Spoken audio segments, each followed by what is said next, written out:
in the house. Let's go!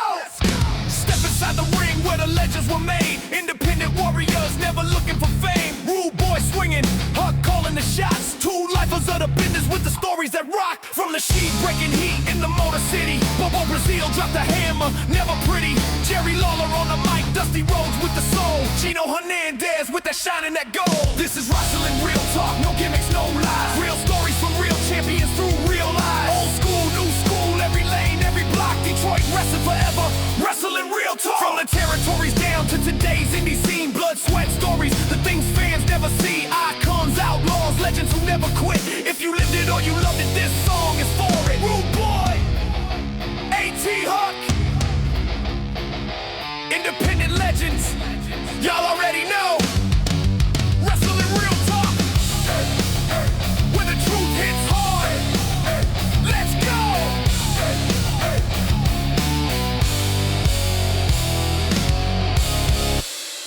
The legends were real. The stories were wilder. And now it's time to talk about it. This is Wrestling Real Talk. And now your hosts, we are a little A.T. crazy. Huck and Rudeboy. Yes, we crazy right here is Wrestling Real Talk. I am the one and only Rudeboy Rudy Hill, a long-time wrestling character, if you will, and someone who has delighted many, many fans for over 36 plus years. And to my left is my partner in crime, my best friend. And let me tell you something, someone that there's only a handful of people. There's only a handful of people in this world that could raise their voice to me and scare me. And it's my man right here, the one and only A.T. Huck. Me? Oh, my God. I didn't know what you were talking about. A.T. Huck. Hey, I'm a pussycat. I would never harm you even. Oh, my goodness. A.T. Huck, man, how you doing? How's doing everything good, going, man? I'm doing great, man. And something you said in your intro, you said the character that you play. Rudeboy ain't no character. That's right. That's you, bro. That's right. That's You're you. right. You ain't You're playing right. no character. You're right. You're absolutely right. You're right. I fail to forget that. You know when you're away from the ring, you fail to forget who you really are. Yeah, you do. And let me say but this. I'm here to remind you. And I'm thankful for that. and much like I remind you the importance of A.T. Huck in the legacy of Detroit wrestling. What you always do.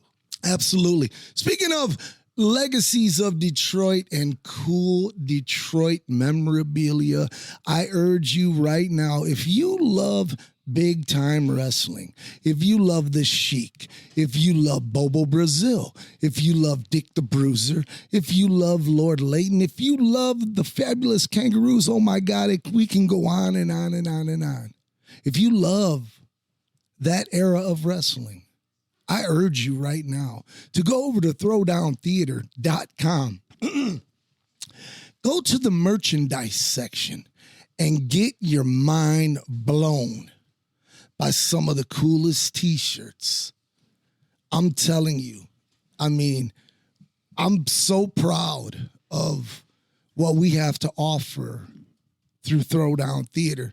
And let me tell you something, not only do you get t-shirts and hats and blah, blah, blah, but actual artwork that can go in your awesome man cave or lady cave, or if you just want to put it in the living room. It's very beautiful because my dear friend, my brother, Bobby Rocks, in his living room, he has said art piece from throwdowntheater.com. I urge you, just go check it out and see for yourself. See if you see something you like, click it, boom, it'll be at your house before you know it. It'll be on your wall looking sweet as hell. And then when people come over to watch Monday Night Raw, they'll be like, where the hell did you get that picture of the Sheik? Yeah, that's true, man. It's great. I want to get one for myself. Wish I could get so many pictures blown up. But man, the artwork, the photos themselves are one of a kind. Yeah, absolutely. You can't find these in any of the old After magazines like Pro Wrestling Illustrated unless they've submitted it. Absolutely. And of course, we're talking about Dave Brzezinski, also known as Supermouth Dave Drayson, a wrestling historian, a wrestling legendary manager, and of course, one of the best photographers ever to have a camera in his face. Some of these pictures are never seen before. Never, ever been seen before. And the cool thing is once again, if you go over to Throwdown Theater and you click on the commemorative collectible Throwdown Theater Detroit Big Time Wrestling trading cards, you will get your mind blown of the pictures alone that are on these cards. Yeah. Not to mention the information and all that cool stuff and of being a collector, you know. Go over there, check that out, please. It's throwdowntheater.com. It's real simple. You can Google it and it'll take you right there. I don't know what else to tell you, but go do it. And the other thing that I want to tell you, I got to remind you. If I don't remind you, somebody at this table is going to be very upset with me. That on Sunday, March the 22nd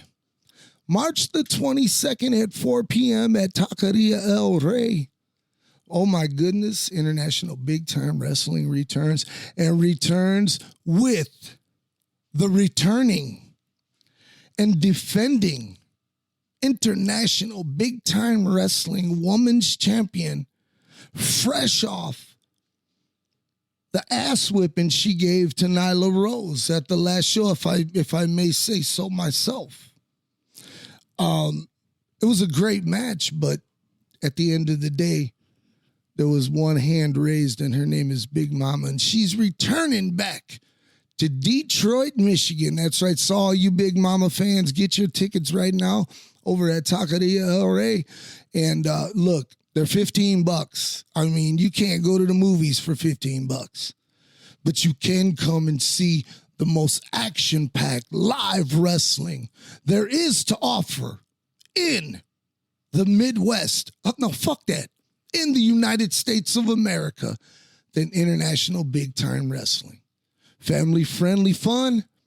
And, Huck, I know in your bag of tricks, I know, when I think of your booking, I think of you as like the wizard of the Wizard of Oz. Yes. You're hiding behind the mirror but here's what you're doing.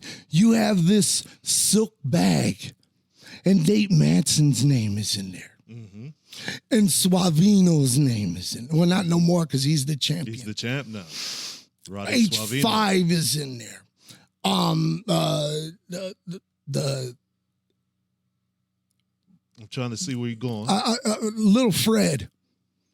They're all in the bag. All in for the me bag. To pull from. And then you start pulling names and you start putting together this puzzle that sometimes doesn't make sense to myself or a lot of people.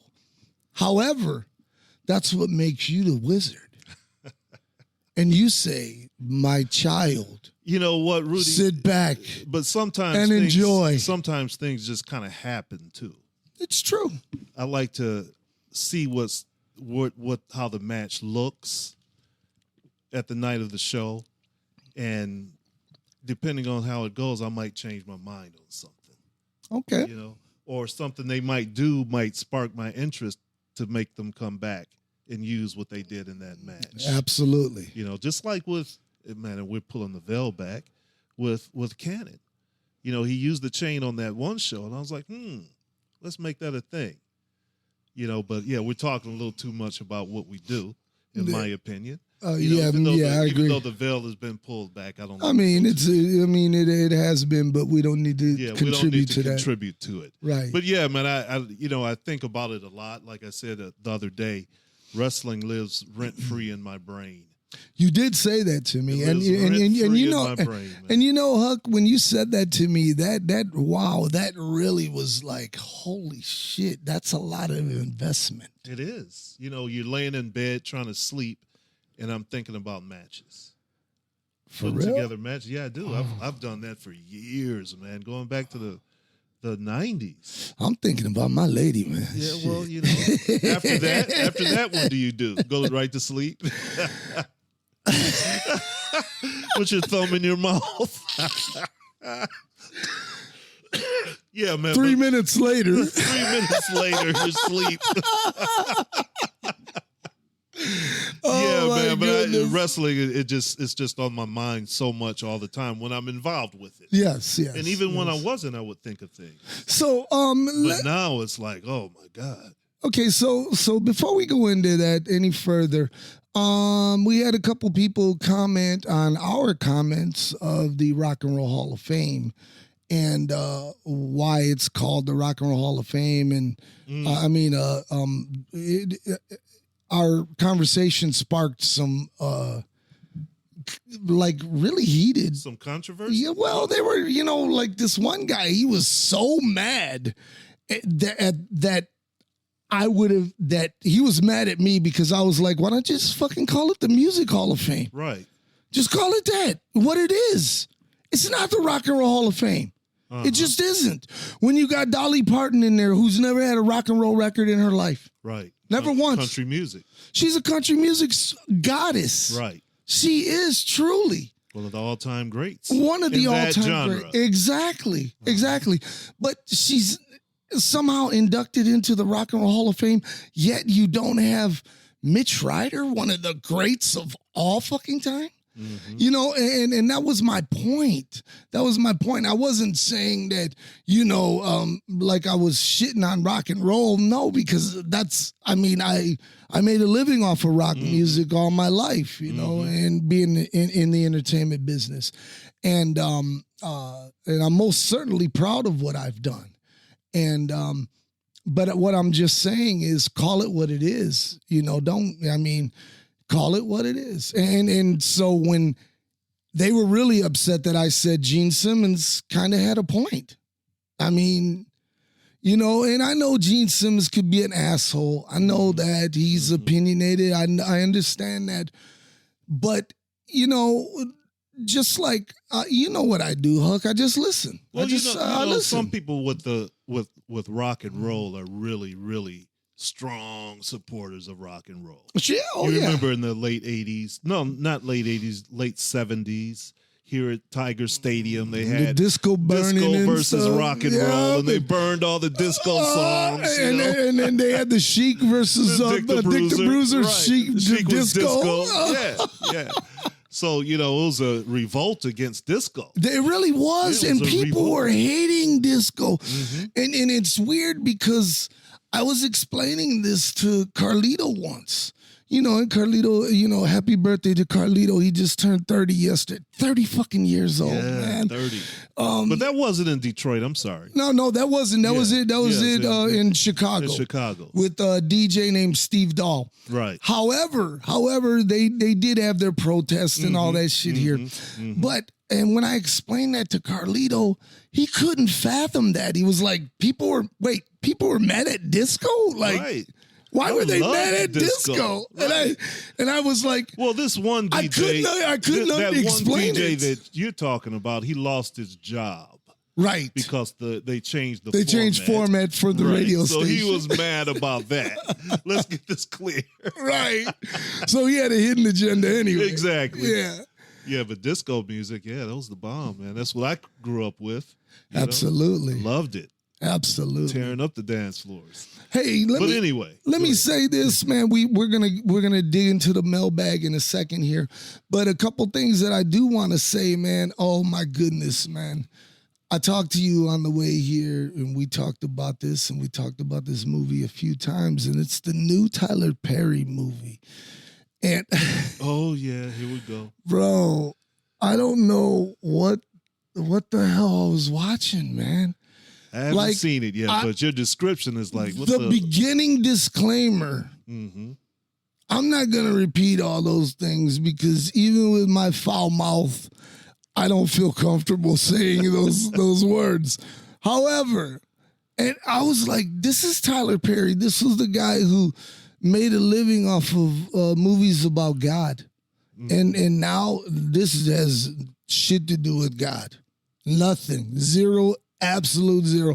However, like I do see what he was trying to do because they did visit some historic black colleges and different spots throughout the United States that were important to the black community and still are. And but in the same token, he's also a guy who wrote the story of this young lady, and throughout the movie, they're calling her a bitch and they're calling her a hoe, and because she's a prostitute who's been sex trafficking. Mm-hmm.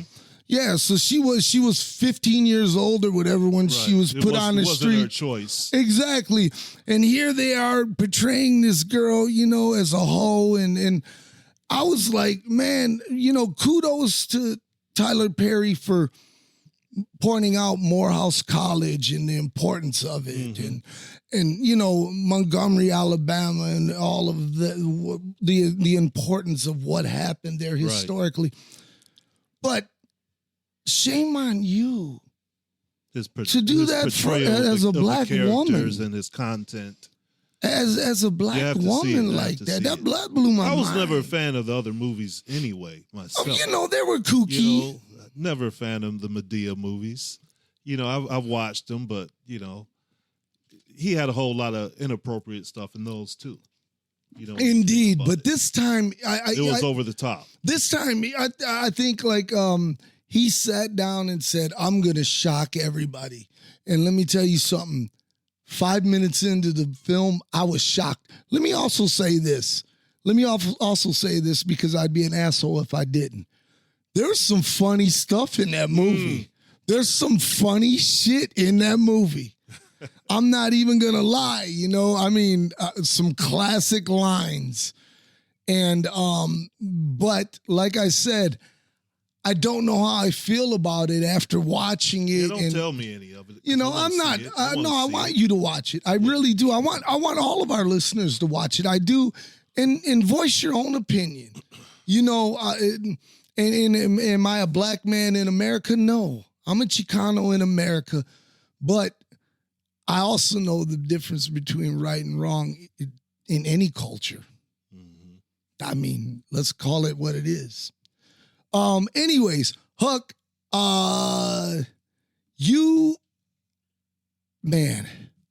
we got to go into this mailbag. Now, this is a good question. Are you ready for this? I'm ready. Okay. Now keep in mind, I don't know the questions ahead of time. So no, I know. Telling the listeners that. Oh, I know. So here we go. So David in Lincoln Park, Michigan. David would like to know, since we often talk about wrestling podcasts other than ours on our show, name a few of our favorites, and could you please tell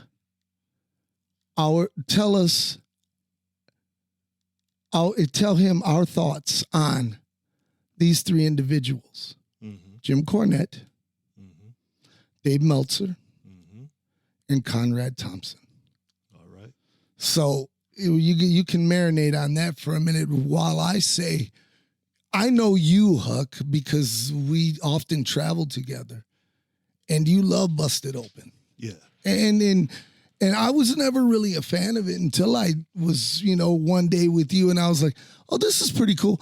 But I think the first time I listened to it was during a Tommy Dreamer thing, and I was like, this is terrible. Well, it's not my favorite. Right. I listen to it because I have it on my car. Right. Right. When could you ever just go in your car and push a button and listen to wrestling all day? It's true. So, and sometimes, instead of listening to music, and I may have been listening to music a long time. Right. News, that's probably what I'll listen to. Mhm. You know, and they do have other shows that come on, you know, that's not Dave LaGreca and Tommy Dreamer and Bubba. Yeah. You know, I think Yeah. those are the main three. Yeah. You know, and sometimes just catching up. Yeah. I wouldn't say it's my favorite. You know, I'm a little more, as you know, old school. Right. So I would say Jim Cornette. Oh, most You know, definitely. because Jim Cornette will go way back and talk about something. It's not just always something current. Yes, and Jim Cornette, I love it. He has two different podcasts each week. One is the Jim Cornette Experience, and one is the Jim Cornette. I forget. Anyway, drive through. That's what I look at mostly. And Brian Last is his partner. Uh-huh. And let me tell you something. Much like yourself, I love Jim Cornette. And me and Jim Cornette, we actually had an encounter once, many years ago, and it's on video. You can find it out there on in YouTube world.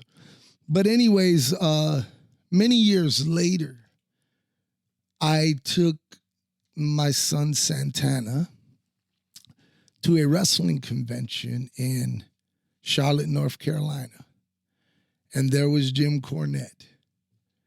And there was Rudeboy face to face. And let me tell you something. I couldn't wait to extend my hand to the man. Because years prior to that, I was an asshole. Me and Too Tough Tony, we went there to start shit. Yeah, because of his thing with ICP. Right. So we wanted to start some shit with Jim Cornette and the Midnight Express. And in fact, Too Tough Tony told for Bobby Eaton, he was like, Bobby, you better sit your ass down before I set you down. Oh, wow. And Bobby Eaton was like, what'd you say to me, boy? And then Jim Cornette started to roll up his sleeves, and I was like, what the fuck are you going to do? Jim Cornette was ready to throw. But anyways, we got kicked out. And anyways, but years later, as a more mature adult, and there with my young son, I couldn't wait to meet the man. And because I finally, when I started to listen to his podcast, and because I only went by hearsay and, you know, just the encounter that I had. But when I listened to him and the respect that he has for the sport that I love more than anything in this world, my most favorite sport, professional wrestling. And he still to this day fights for it. To this day fights for it. And everyone says, you're just old school. You don't understand. Look, wrestling, look, you're not reinventing the wheel. No. They're trying to, though. They are. They are trying to. And I mean, look, it's up to wrestling traditionalists to say, man, look, we can make this work in a modern world. Yeah, man, but you know, we could go way off into this conversation because there's so much about what happens in wrestling right now that neither one of us like. I think Absolutely. we lean way more to Jim Cornette. Yeah, you're right. Than we do to one of the newer podcasters. I agree with that. So Jim Cornette is one of my favorite podcasts that I most certainly listen to every week. And I love Brian Last. I think he's a knowledgeable historian and a guy who doesn't bite his tongue. You know, if he's got a problem with you, he's going to tell you, I got a problem with you, you know, and publicly, like, fuck it. You know, what are you going to do to me? Yeah, I think Jim Cornette, you know, there's a misperception. I think people think he won't fight. Jim Cornette loses his mind. We'll just ask Santino right. when he got the shit smacked out of him. Exactly. I mean, look. Now, you know what? Recently, I was there for that encounter. I was standing right there at Kobo a few years ago. Yes. You know, in our sister promotion, XICW, he won't like me calling him his sister. His sister promotion. Our brother promotion. Our brother promotion. Yeah, and had Jim Cornette and Santita at the Speaking same event. Speaking of XICW has a big show coming up in the very near future. You need to go over to XICW right now. Go over to their Facebook, go over to their Instagram, get that whole lowdown. I noticed they put out a whole sheet of all of their upcoming shows. Go check them out. Tell them, man, look, Rudy and Huck sent you. That's right. A.T. Huck. Now, moving on. So we talked about what we felt. I forgot what I was about to say. I know. You know that. So just go ahead. So listen to me. We talked about Jim Cornette. Oh, yeah, that's where we were. Now, the other name that this young man wanted us to talk about and our feelings on is Dave Meltzer from the Wrestling Observer. Would you like to take the stand first, sir? Yeah. Dave Meltzer's been a long time doing not just podcasts, but I still have maybe a box full of the Pro Wrestling Observer. Remember the dirt sheet he put out? I guess he still puts it out. I don't know the format anymore. Maybe it's online. No, it's still in paper out. form, still stapled together. Yep, for $20 now. For $20 a week. So I have a whole bunch of those. So I used to read Meltzer's reports. And you know what? He's one of those who likes to rate matches. Yeah. If it was 4 or 5 star matches. Yeah. Which is kind of different than how I look at wrestling. Uh-huh. Giving it a star rating. Uh-huh. And he was always big into that. But like I wouldn't look at Ricky Steamboat and Ric Flair and try to give it stars. Right. I just say, man, that was a great match. Right. That's how I look at wrestling. Mm-hmm. And Dave Meltzer, sometimes kind of cynical, about wrestling. Mm-hmm. You know what I mean? So I wouldn't say that he's one of my favorites, but he was a good source to get news back in the day from things that were going around all over the country. When the magazines were just focusing in on the WWF, right, and WCW, right. Dave Meltzer would talk about wrestling from other areas. Oh yeah, in Japan, Puerto Rico. He really did a great job. So yeah, that's my take on Meltzer.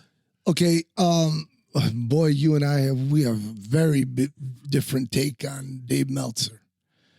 Dave Meltzer, for years and years and years, being around most of the boys, I've always been told what a piece of shit Dave Meltzer is. Mm-hmm. And I was like, they're just saying that because he's got his dirt sheet, blah, blah, blah, blah, blah. And they're like, no, he tells all these lies in there. He's all these lies. And back then, you couldn't fact check nothing. Mm-hmm. Well, guess what? 2026. Dave Meltzer has been caught in so many fucking lies that he just dreamed up.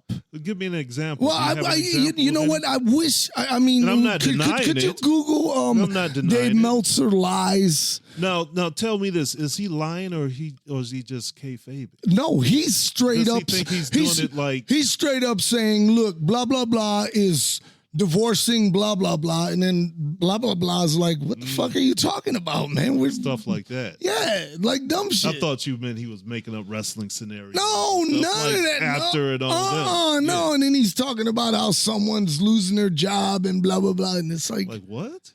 What are you talking about, man? And everyone is like, and one of the things about Dave Meltzer, let me say this. Dave Meltzer does one thing.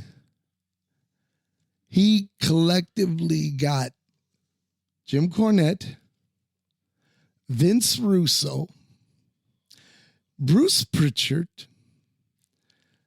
Eric Bischoff. I mean, a who's who to collectively say Dave Meltzer's full of shit. Yeah. And I mean the amount of shit that he's putting out there is like, wow, why? And Eric Bischoff was like, he's one of these guys who he'll take a guess. Maybe this is what's happening. You know what though? I bet all of them have read his Of reports. course they have. All of them. Of course. We all have. Everybody has. I won't say everybody, because I don't know if the younger generation is that much into him. No, I don't think so. I don't But think dudes from the 80s and 90s. and like your star rating system and stuff, he's so fucking biased towards AEW because he's on the payroll, man. I'll never be convinced that he's not, because everything is spectacular. AEW is the greatest thing since sliced bread, blah blah blah blah blah. And it's like, what are you talking about, man? We can see, we're not blind. We see that there's a half-empty house at your TV tapings, bro. We can see that. Don't say that you're competing with WWE, because you're far away from where they're at. No, not at all. Exactly. You know, I mean. But you know what? I'm glad they're on. Me too. You know, Me I'll too. say that. I'm going to say that too. I most certainly am glad they're on. But like I said, when you got someone like Dave Meltzer that just, you know, puts it over like it's the second coming of Christ, it's like, stop, man, because now you're making yourself look stupid. You really are. Who was the other person? And, you know, putting on these five-star matches and stuff. Man, come on, get the fuck. Right. And, okay, so anyways, the other person on the list, if you're listening, is one Conrad Thompson, who is a podcast. He owns, like, the whole network, and he has some of the most successful podcasts on there, including Eric Bischoff, Kevin Nash. He had Mick Foley, which was one of my all-time favorites. Mick Foley had great stories to tell. And he so on and so forth. Conrad Thompson, and he's also into the finance business and all of that stuff. He helped co-promote Ric Flair's last match. He did. He indeed did. And you know, even though Ric Flair made a mockery of it, and oh man, worse. It was. I hated that. It was sad. Wasn't he married to Charlotte? Was he dating Charlotte at one point? Who?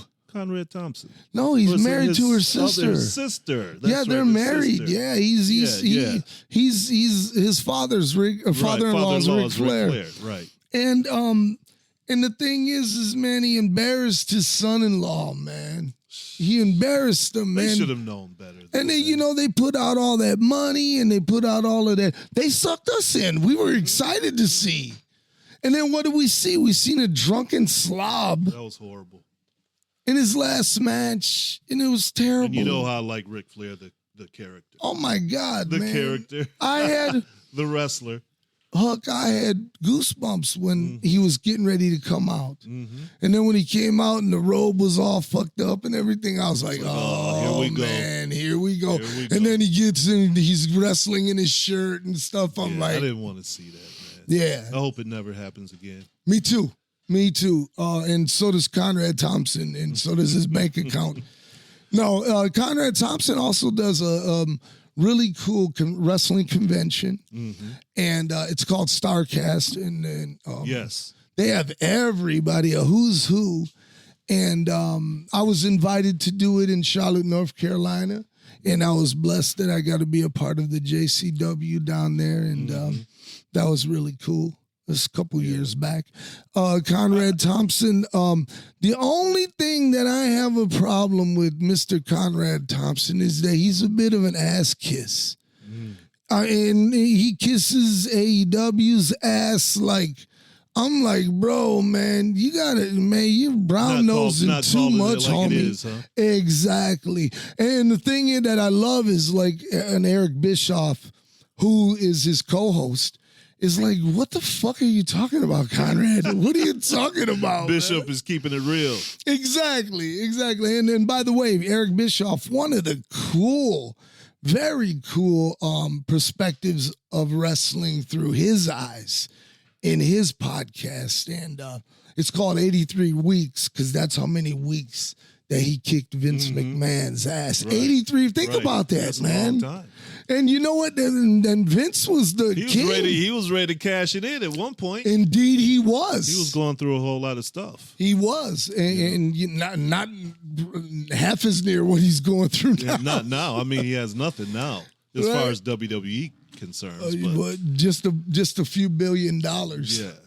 I'd love to have that I problem. would too. But he probably still wants wrestling. You know, he's probably crazy like that. Of course. Yeah. That's all he known. Mm-hmm. You know? And the sad part is the way everything turned out is because he should be there and he should be honored at, his daughter's gonna receive I hate to say it, but he did some vile things. Oh, that was terrible. You know what I mean? Sometimes it's time to step away. Indeed. Unfortunately, we're going through that right now with a whole lot of people. Yes. Indeed. So yeah, they need to be called out and step away. Yeah, and I agree with you 100%.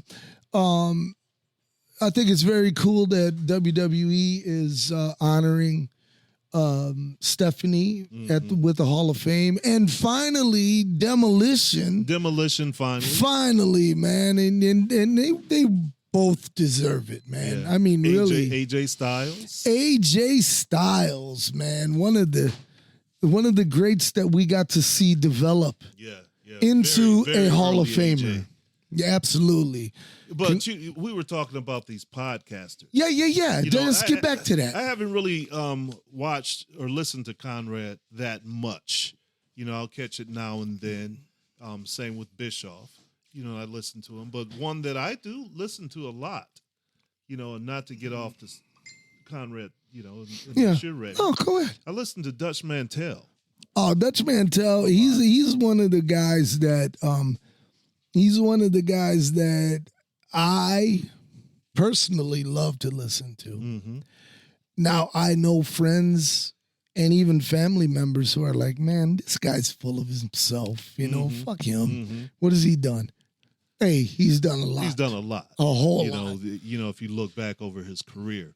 But I like it because to me, he keeps it real. I like it too. The only thing that I don't like, I shouldn't say hate. I can't stand his fucking co-host. His co-host. That fucking British, is he British? Or Australia. I don't know what he is, man. Yeah, he's kind of condescending. Yeah, I mean he talks kind of asshole. Well, the thing is he talks like he knows something. Mm-hmm. Like, brother, you ain't did shit in wrestling. You run a podcast and I don't pay know his background. You run a podcast and pay people to be interviewed. Mm-hmm. See, and he's looking up stuff on his computer. Exactly. So, don't walk around with like you got swag with me, because I don't want to hear that shit all day long. I can't think of his name though now, as much as I watch it. But I'm James. Really James. Yes. That's right, James. James. I want to strangle him. And I hate it too, because when Dutch is in a good fucking story, he cuts him off. And I'm like, bro, will you shut the fuck up and let him finish? But I agree with you though. Dutch Mantel, one of the coolest ones, because he's one of those guys who doesn't give a shit. He either. was there. Yes. As was Jim Cornette. A lot of the podcasters out there were not there. One that was there since he was 13 years old, working for the great Paul Bosch, was Mr. Bruce Pritchard. Oh my God, Bruce Pritchard's been around forever. Yes. Forever. He has done it, like I said, since the age of 13 years old. Mm-hmm. And now he's in his late 60s, and he made a career out of something that he loves. Right. And his podcast is great. He's another one that has these I've listened to his as well. Great old school stories. Mm-hmm. Oh my God, I just love when he just talks about Houston and what he's seen back then, and Bruiser Brody having tantrums in the fucking locker room, and then Paul Bosch going in there and calming him down and shit. Yeah. I was like, oh, these are great stories. I love those, man. Yeah, Bruce Pritchard, man, brother of Dr. Tom Pritchard. Who also has a great Tom Pritchard is podcast. good too. Yes. I've listened to his. Yes, indeed. Now, I cannot stand his co-host. Dude, he sounds like a dope. I'm like, where the fuck did they find this guy? And it's funny too because he's one of these guys is like, so hey Tom, so remember when you met, the Sheik? And then Tom would be like, yeah, of course. And then just get quiet. Like, it seems like they don't have any chemistry. Exactly, man. Okay. But Tom Pritchard, man, not only a cool podcast, but is still to this day still training guys in down in Tennessee. Yeah. And I sure would like to go visit his dojo because underrated. Yes. Underrated. And finally, one of the other podcasts that I most certainly enjoy, and that is, I mentioned him earlier, and I can't stand him in real life. I can't stand him, man. He's so fucking full of himself. And look, I wasn't the greatest wrestler, but this guy was certainly not the greatest fucking wrestler. And of course, I'm talking about fucking Kevin Nash. Oh, Kevin Nash. Okay. Now, his podcast, I most certainly love. Mm-hmm. Man, he keeps it real. I love Sean Oliver, his partner. Mm-hmm. I think he does a great job.